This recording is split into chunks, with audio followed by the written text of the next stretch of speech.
اگر پوری زندگی راحت کی نہیں ہے اور آخرت میں بھی راحتیں لینی ہیں، جس بندے کی نماز درست نہیں، آپ اس کے بارے میں، ایمان کے بارے میں فیصلہ کیا کریں گے؟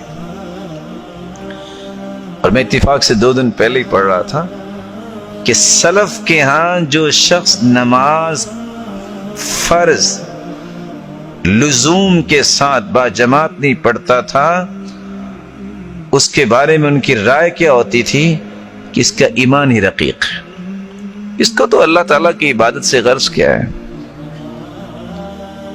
مرد اور مومن، اور پھر اس کو اس بات کی پرواہ نہ ہو۔ اور اس بات پہ سب سے بڑا افسوس ہے کہ آج اسلام کا دعویٰ کرنے والے کہ میں بہت بڑا چیمپئن ہوں، آپ جب نماز کی طرف دیکھیں گے تو وہاں فیل نظر آئے گا۔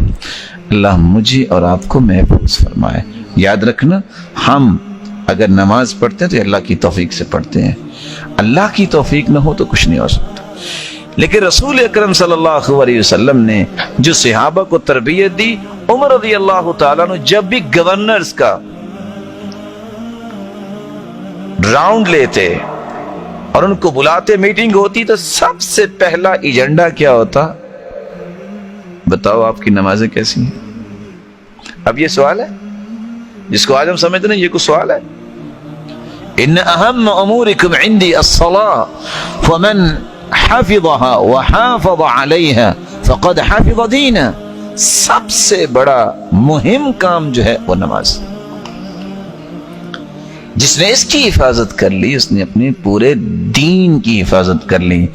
آج میں یہ نہیں کہتا کوئی انسان بیمار بھی ہو سکتا ہے، بیماری عذر ہے، کوئی انسان سویا بھی رہ سکتا ہے، اور نیند بھی ایک عذر ہے اگر کبھی کبھار ہو۔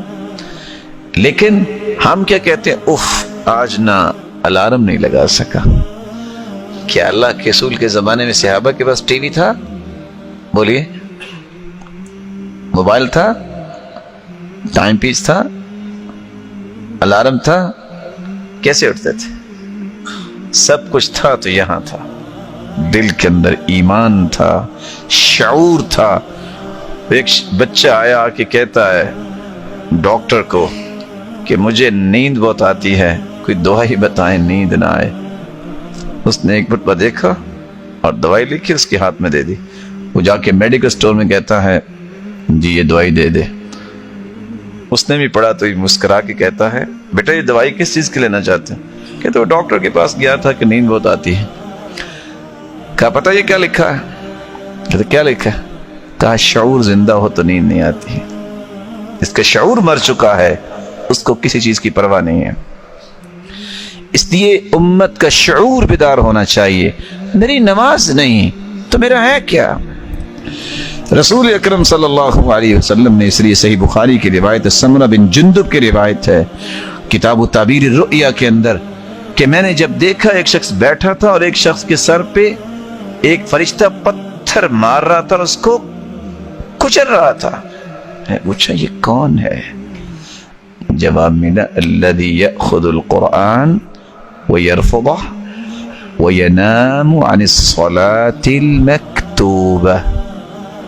یہ وہ ہے جس نے قرآن تو پڑھا، فرض نماز کے وقت سویا ہوتا تھا۔ اور بزار کی روایت، اور وہ روایت جو آپ عموماً سنتے ہیں کہ افقر الصلوات علی المنافقین صلاة الفجر و صلاة العشاء، منافقوں پہ فجر اور عشاء کی نماز بھاری ہوتی ہے۔ اور بزار کی روایت کی میں نے بات کی، الذین تتثاقلت رؤوسهم عن الصلاة، جن لوگوں کے سر نماز سے وقت بھاری ہوتے ہیں ان کے منافق ہونے کی نشانی ہے۔ اس لیے اقام الصلاة، جب تک نماز کی پابندی نہیں ہے آپ کو کبھی چین نہیں آئے گا، آپ کے کسی معاملے میں کبھی سکون نہیں آئے گا۔ یہ راز ہیں۔ اور جس معاشرے کے اندر نماز کی اہمیت ہے، جیسے آپ نے دیکھا یہاں، اور یاد رکھنا کہ شاید کی ساری برکتیں آپ کو توحید کے بعد اس نماز کی نظر آتی ہیں۔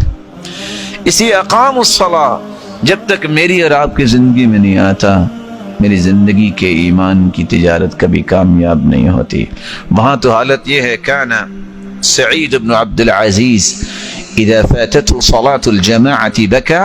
سعید بن عبد العزیز کی نماز جب رہ جاتی تو وہ بیٹھ کے رونے لگ جاتے. لوگ کہتے کیا ہوا؟ بے نماز ہی رہ گئی نا. جیسے آج کہتے ہیں او چھوڑو جی نماز ہی رہ گئی نا، پھر کیا ہوا؟ وہ کہتے ابھی کچھ ہوا ہی نہیں.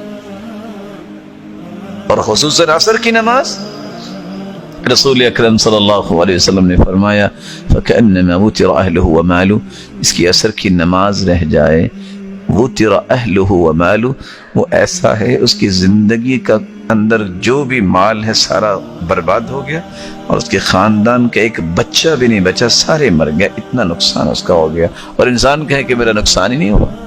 لیکن یاد رکھنا، میں اور آپ انسان ہونے کے ناطے سے کمزور ہیں.